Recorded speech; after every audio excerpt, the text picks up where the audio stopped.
ndugu waamzi, viongozi na wanamichezo wote mliopo mahali hapa, mbele yenu ni msanii wa kizazi kipya kutoka mkoa wa Geita. Ninawaletea wimbo unaohusu watu wenye mahitaji maalum ambao ndani yake umebeba ujumbe unaosema tuwape nafasi. Karibuni kwa kunisikiliza na kunitazama.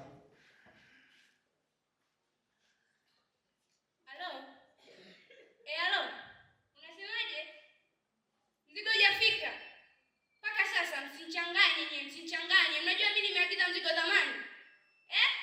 Unasemaje? Msichanganye kabisa, msichanganye. Wewe nini wewe? Tulia kwa dakika moja. Nini? Nikusaidie nini? Uko kama hujaja kutoka jana unatumbua mimi Nikusaidie nini wewe? Nipishe bana, unanaribia siku.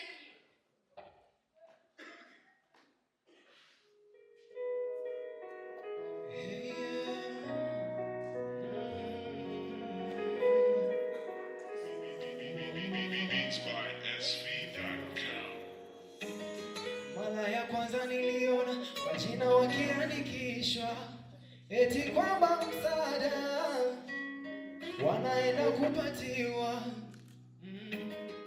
ila cha kushangaza mwaka mwishoni sasa umefika, sijawahi kuona msaada wowote wakipatiwa. Wanaonewa watu wenye mahitaji maalumu, wanateseka kutokana na hali zao zile ngumu.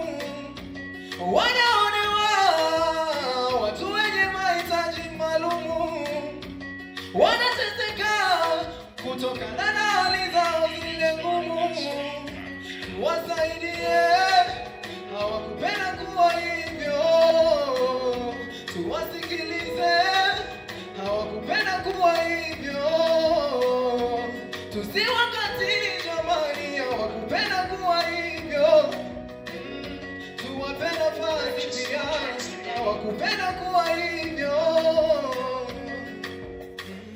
Wananyang'anywa tonge mdomoni kwa sababu ya hali zao, wamefungwa midomo yao ili wasizidai zile haki zao. Walemavu na wazee wanateswa ndani ya nchi yao, haki wao hawana, mateso yamekuwa sehemu ya maisha yao. Wanaonewa watu wenye mahitaji maalumu, wanateseka kutokana na hali zao zile ngumu. Wanaonewa watu wenye mahitaji maalumu, wanateseka kutokana na hali zao zile ngumu. Tuwasaidie, hawakupenda kuwa hivyo. Tuwasikilize, hawakupenda kuwa hivyo. Tusiwakatili jamani, hawakupenda kuwa hivyo. Tuwape nafasi pia, hawakupenda kuwa hivyo. Mnatujaji nje tu, hamjaona ndani yetu. Yani ni nini tumekibeba huku ndani ya mioyo yetu? Vipaji vyetu vinakufa kwa sababu ya hali zetu. Mnatuzalau kabisa kwa sababu ya muonekano wetu. Tunaumia, tunaumia, kiukweli tunaumia, tunateseka,